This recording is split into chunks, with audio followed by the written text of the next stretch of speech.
Thank you. Ms. Villanueva.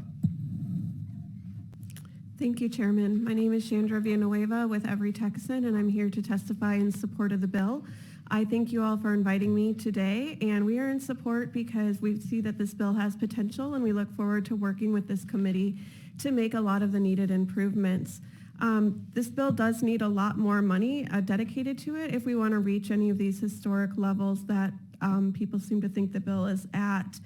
My comments today are going to be focused a lot on the basic allotment and comp ed and bilingual. You can't really talk about compensatory education without talking about the basic allotment because they are a function of each other.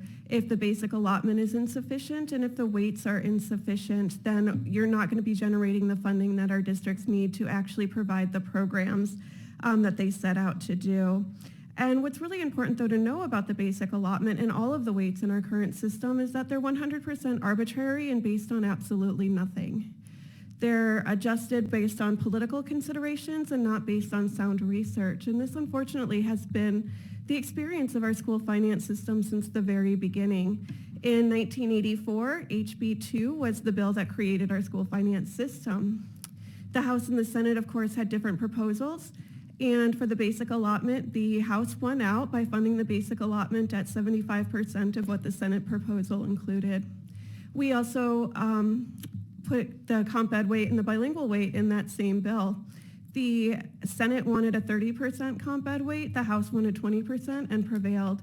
The same with the bilingual weight. The Senate wanted 20%, the House wanted 10% and prevailed. We've seen very little changes in those since then. The basic allotment, as we've heard a lot of today, has not been adjusted for inflation. So it would take about $1,400 to get there, and this bill only has $220. While that will increase the amount of funding generated through the comp ed and bilingual weights, it's a far cry from what we really need to adjust for inflationary impacts. And so to look a little bit more at the comp ed weight, there was a really great study done in 1992 that showed that using one single weight does not work when you have a lot of different programs and programmatic expenses. So in some ways, I want to encourage you guys to study comp ed and look at it more like special education, where we're moving to an intensity of services model.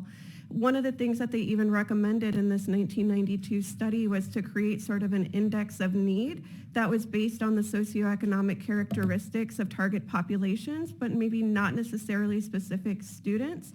It took us 27 years to make any additional adjustments to the comp ed weight after that study, and that's where we got the tiered funding that we see in HB 3 from 2019. And then HB2, which is a good move, does increase that comp ed funding slightly throughout the tiers, but even at the highest level tier, it is still below what the Senate tried to get for comp ed students in 1984. That was, over 40 years ago now. So there definitely could be a lot more done for comp ed and a lot more studies done to figure out a better way to do it. Basing it off of free and reduced lunch is a proxy, and it's not always the best proxy when we're looking at programmatic expenses and interventions. The experience of the bilingual weight is very similar. Came in 1984.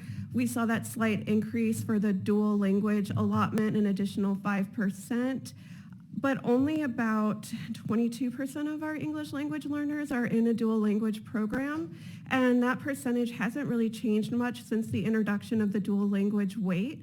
And again, that 5% is arbitrary, the 10% is arbitrary. The Senate wanted 20% in 1984, and we're nowhere near to that weight today. So, my recommendations is that our system shouldn't be arbitrary. Our kids deserve better than arbitrary. We should put real science, research, and data behind what we're trying to achieve in our public education system.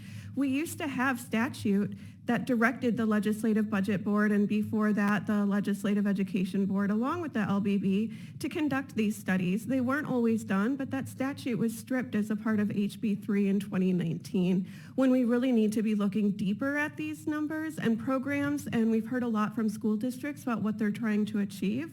Obviously, just the basic allotment for inflation, I'd love that. Enrollment-based funding is also a really important thing that we should be discussing with this bill. But HB 72 costs the state $14 billion in today's dollars. That is much more than what we've been talking about today. And I think most importantly, it was passed alongside a tax bill, HB 122, that generated between $4 and $5 billion to maintain these investments over time. And that's again in today's dollars. I think it's really alarming and potentially harmful to be looking at another $6.5 billion in tax cuts when we did $22 billion in tax cuts last session. When it takes the longer we wait to make these inflationary adjustments and really shore up the system, it gets more and more expensive every year. That $22 billion we spent on tax cuts last session should have been into our education system. We really need to think about the future and what happens when we no longer have these surpluses that are based largely on inflation. I know I've gone over my time, so thank you. Thank you, Dr.